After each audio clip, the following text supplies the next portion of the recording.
अजीजों, हर शख्स अपनी जिंदगी में कामयाब होना चाहता है और यह बहुत अच्छी बात है, लेकिन हम इस बात को ना भूलें कि कामयाबी और नाकामी यह हमारी जिंदगी का एक हिस्सा है।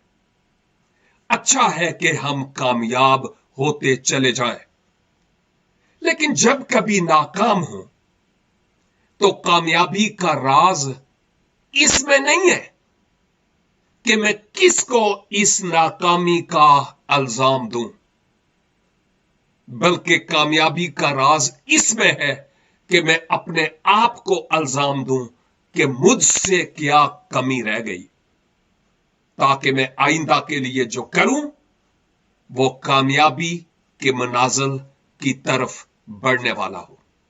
अपनी कामयाबी में खुदावंदे करीम को अव्वल दर्जा दीजिए। God bless you.